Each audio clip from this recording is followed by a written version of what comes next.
See this chart, my friends? It's Bitcoin. Got to 13.8. Hey, what was that Webbot thing? Remember 13.8? That's right, 13.8. Came all the way down to 96, 9,700. Rally back up to 10.7. Altcoins mostly red, although again a few little winners here. Neo, red coin for whatever reason. But I want you to think about something.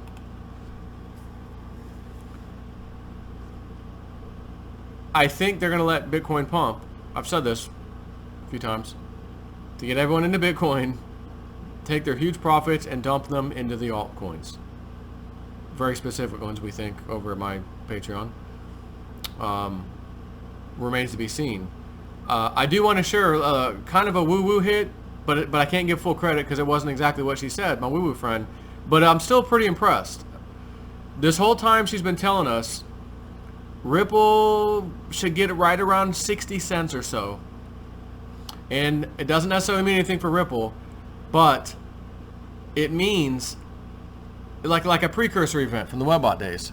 If it gets to that around that price, 60 to even 65 cents, she said, somewhere around there, it signifies, as far as she was concerned, a huge red candle in the price of Bitcoin where it would drop down. And she's been expecting this for like a month and a half now, maybe 2 months.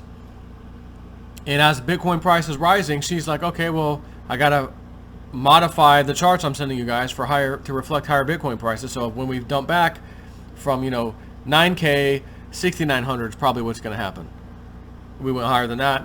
We're probably going to get back to the 7,000s. Okay, now we're at 12,000 Bitcoin, probably 7,500. Okay, and probably 8,300, whatever. So as Bitcoin was rising, she was just adjusting that, and I was doing the updates. Okay, well, this is probably where it's going to fall because she's feeling like it could be 30, 40 plus percent, 40 plus percent at one point. And so this is interesting because the biggest thing she said, what you're going to see, and it might be too quick to even catch it, she said, but it'll be like a long red candle down, and then we go back to recovery mode or whatever. So this is interesting because around this time, she said this would happen first with the price of Ripple. So first, let's go to Ripple. And I see it got to about 51 cents. Nice candle wick way up here, 51 cents. That was on the 19th of June. No, excuse me, 22nd of June, 2019. 22nd. And then we have this huge, which the whole market did this, by the way, this huge candle down on the 26th. So I'm just, imagine if this went up just a few more cents to get closer to 60 cents. That would have been us saying, okay, I think this is the trigger. Bitcoin is fixing to dump like she said. We didn't get to 60 cents. But if you look at the Bitcoin chart, and this is the 2 hour, and you see just how far the sucker went on that red candle, although I'm a little low on the top, so I'll go down a little lower than that. Or let's just do it the right way. If I can capture that. That was, so Bitcoin also spiked there. Hold on. Let's try that again. This was the spike down. But, I mean, I know I'm starting here at this particular candle, but, I mean, did it start here a couple hours before? And look at how far the wick goes, like nearly 22%, 22%. From here to here, a couple hours goes by, boom. And this wick goes all the way down. And then what happens? It goes down to, well, I'm in Ripple. Hang on. I meant to be in Bitcoin. Sorry. Not Bitcoin Cash, Bitcoin. Let's try that again. So here's this candle down, 18%. 18%, one huge red candle down. If you look down here, which is just hours later, it's down 25%. You look at where it's at today, 30%. You know, the low, of course, it came back up now to 10,600. But all I'm saying here is this is very interesting that she's saying we're going to have one huge red candle down that should be foretold in advance by Ripple getting close to around whatever 60 to 65 cents. When Ripple was 38 cents, I think, when she was giving it to us in the beginning. It got all the way past 38, 40, 41, 48, 49, 50, 51 cents. And remember that with the date I told you, that was the 22nd, right? That was back here. So Ripple is telling us here that get ready, sometime soon Bitcoin's about to make a huge sell-off. Now, granted though, here's the other side of it. This is $11,000 Bitcoin. It ran up massively to 13.8. And then this huge red candle happened. So it only got to 51 cents, not 60. We did have this huge candle she talked about that she was getting. And again, if you want to add a few more hours to it, which led us into midnight to the next day, you're talking about a pretty huge sell-off. From here all the way down here is 25.5%. Again, got even lower here today, 30%. That's not one big red wick, but it is, you know, pretty interesting, I'll say. So we're waiting on a huge red coin move still, some huge Digibyte moves, Litecoin, like several coins, honestly. And here's the interesting thing about Woo Woo Friend, which is a good thing. Kind of reminds me of the Cobra, where he always said, Joe, we can kind of gauge where they fall pretty good, but when they go up, man, we can give you an idea, but usually they blast past that because FOMO kicks in, and then there's no telling where it goes. So we think the same. She thinks the same thing's happening, and so far, when she gives us numbers, that's exactly what's happening. The numbers she gives us, we're always going higher. That's not a bad problem to have, by the way. But if we can capture some of this and throw it in the red coin at the right time, then throw it in the Digibyte at the right time with some of her guidance, that's what we're, you know, fingers crossed, hoping we can do. Only takes one or two of those, and you're freaking, like, your bag just doubled and then maybe tripled.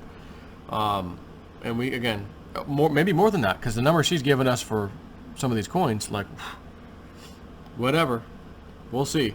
But the main point of this video, zero hedge, from Ponzi to we're working on it. Bank for International Settlements chief reverses stance on crypto. Authored by William Suberg via Cointelegraph.com. The head of the Bank for International Settlements has appeared to U-turn on issuing digital currencies after a fresh interview with the Financial Times as recently as June 30th, just a few days ago. Speaking to the publication, BIS chief Augustus, honey, save some room for later. Chief Augustin Karstens actively endorsed the creation and issuance of digital versions of national fiat currencies. Quote, many central banks are working on it. We are working on it, supporting them, he said. And it might be that it is sooner than we think that there is a market and we need to be able to provide central bank digital currencies. And what was that thing Donald Trump was talking just the other day about the digital economy and the digital this, and we got to have a way to digital, what? Wonder what he was saying. But Joe, go back to that chart, man. The coins are in the red. Some of these coins are in the red, man. Go back to that chart, Joe. All right, here. You want me to go back? Here, look at it. Here it is. You remember the term BTFD, all capital letters? BT.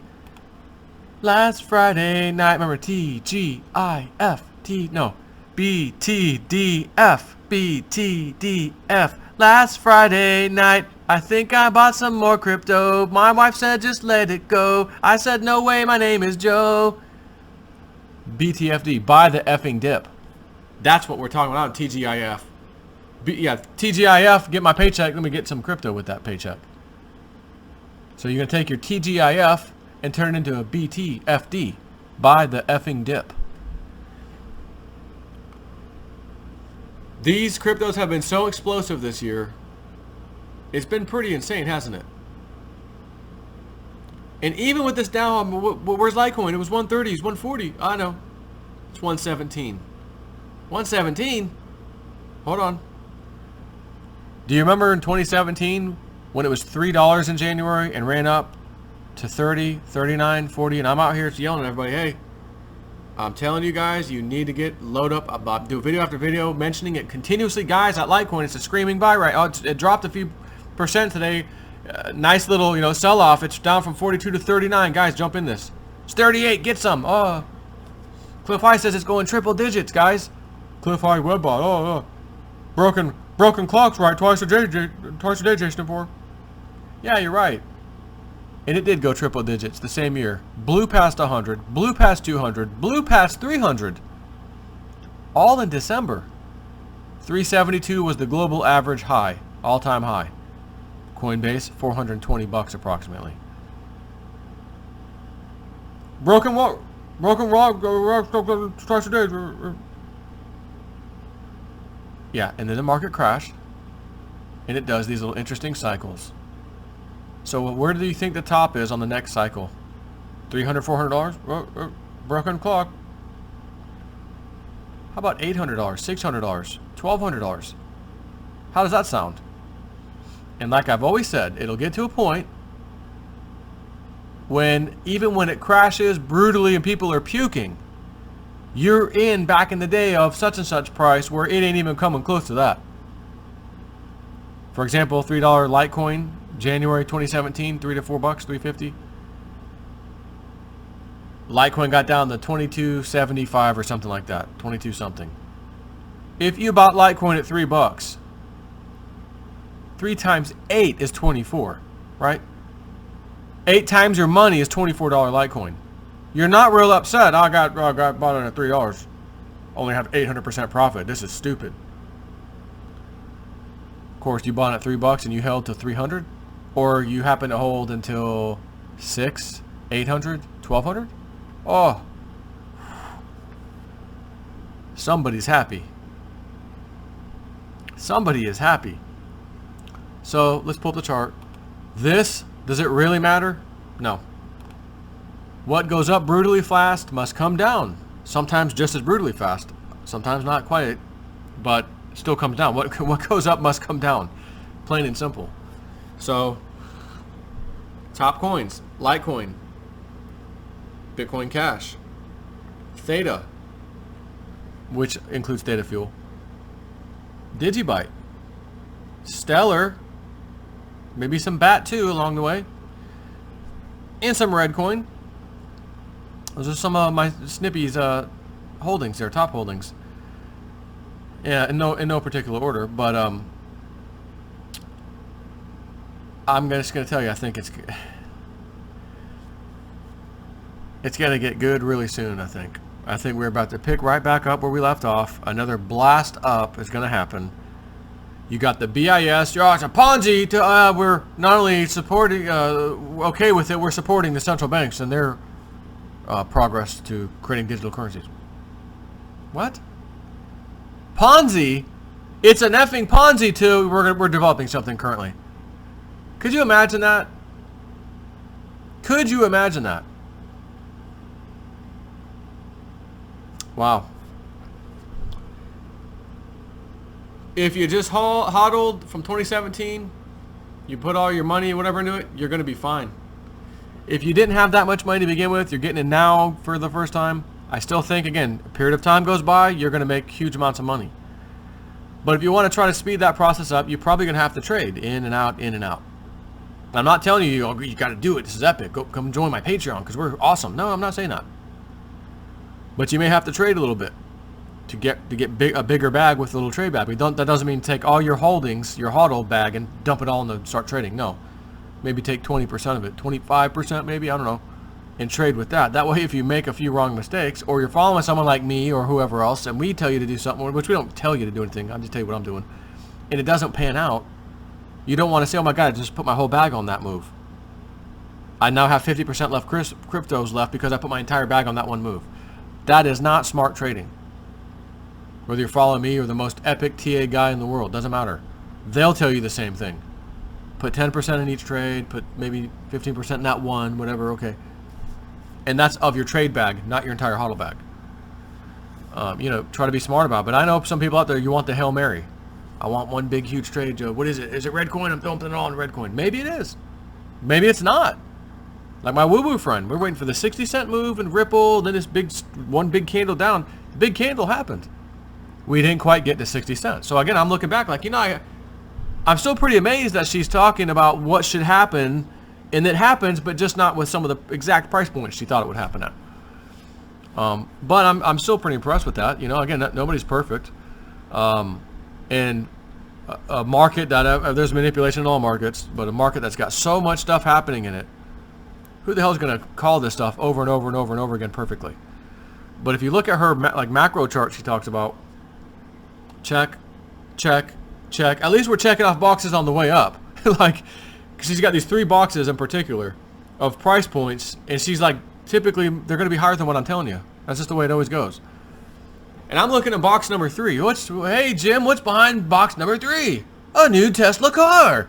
Dun, dun, dun, dun, dun, dun, dun, dun, the new car. Box number 3 is sick with some of these altcoin prices. And yes, Bitcoin would be doing very well too. But I don't think it's going to move like some of these altcoins where it goes multiples. Again, that does assume she's right as well. But seeing the coins she's picked, knowing the history of some of these coins, I think it's very possible. And that's why I've got my bags set for, my little trade. I almost have like a trade bag within a trade bag kind of a thing for some of these top picks of hers, just in case. And here's the good news when you're not just going in all in on one coin. You have a bag of coins, 5, 6, 7, 8, whatever it is. And you spread some love on all of them. All right. Which one of these? She says, 5 of them are going to do great. Okay, great. What if only 1 or 2 does great? The rest of them don't really do anything. So you're kind of even. Maybe they went down a little bit. Who knows? But the two that was out of the 5, let's say, go ape shit. Or one goes ape shit and one goes like mini-me ape shit behind it. Oh my God, it just went up 22x. The other one went up 16x. Oh. But if you were in one single coin, you missed it. You don't want to miss it, right? So that's why you got to throw a little mud at the wall, some of these coins, see if it sticks, like I used to always say. Remains to be seen, but again, even if it's not exactly like she thought or was close, the numbers that I'm seeing from her, even if I make them myself conservative, let me just scratch all her crap out and lower them even more, is still pretty darn ridiculous. Like stupid money could be coming into a bunch of people. So, main takeaway from this video isn't any of that stuff I just told you. It kind of is, maybe a little bit. But what was the title of this again? The Bank for International Settlement chief reverses his stance on crypto. From Ponzi to we're working on it with the central banks. Is that a sign that's positive for crypto or negative for crypto? That's what you need to be asking yourself. And if you come to the conclusion that I certainly have, holy crap, is that positive? Well, why isn't the market up? Because it's games are being played up, down, profit, big money, in and out, manipulation, whatever.